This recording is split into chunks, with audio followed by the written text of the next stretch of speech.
Hello and welcome to Gurukulam classes. आज हम बात करेंगे राजा राम मोहन रॉय के बारे में। आज इनकी पुण्यतिथि है, यानी 27 सितंबर को ही उनकी मृत्यु हुई थी।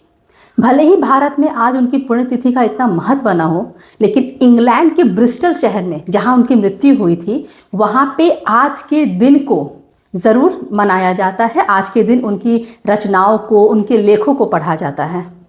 राजा राम मोहन रॉय को भारत में नव जागरण का दूत भी कहा जाता था। इसका कारण ये है कि इन्होंने भारतीयों को उनकी ही संस्कृति से, उनकी ही सभ्यता से उनका परिचय कराया था। इन्होंने तर्कशील शिक्षा के ऊपर ध्यान दिया था।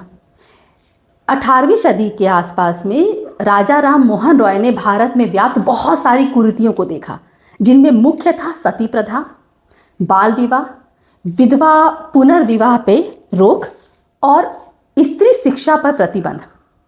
इनका सबसे जो उल्लेखनीय कार्य था वो था सती प्रथा पर प्रतिबंध को लगाना। इससे जुड़ी हुई एक छोटी सी घटना है जो मैं आज के दिन आपको बताना चाहूँगी।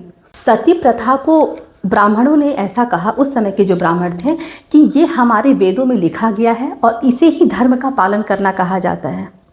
राजा राम मोहन रॉय इस घटना से बहुत ही आघात हुए और उन्होंने कई सारे, जो हमारे भारतीय ग्रंथ में जो हमारे वेद हैं, हमारे 4 वेद हैं, उन्होंने उन सारे वेदों को पढ़ना स्टार्ट किया। उन वेदों को पढ़ा, उपनिषदों को पढ़ा, और ये पढ़कर इनको समझ में आया कि किसी भी वेद में, किसी भी ग्रंथ में, किसी भी उपनिषद में ये कहीं भी नहीं लिखा गया है कि पति की मृत्यु के बाद उसकी पत्नी को सती होना आवश्यक है। इसके बाद उन्हें ये पूरा जो माया जाल, जो षड्यंत्र होता है, वो समझ में आया कि दरअसल सती प्रथा बनाई क्यों गई है।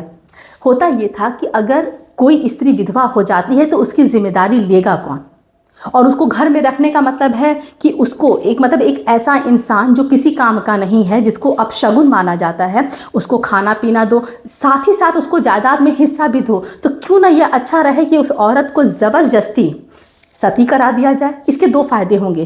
पहला, जिम्मेदारी से मुक्ति हो गई, कोई जायदाद में बंटवारा लेने भी नहीं आएगा, और तीसरा, उसी के नाम का मंदिर, सती माता के नाम का मंदिर बना दिया जाए, जैसे कि चढ़ावा आना शुरू हो जाता था और गांव में उनकी इज्जत भी बढ़ती थी।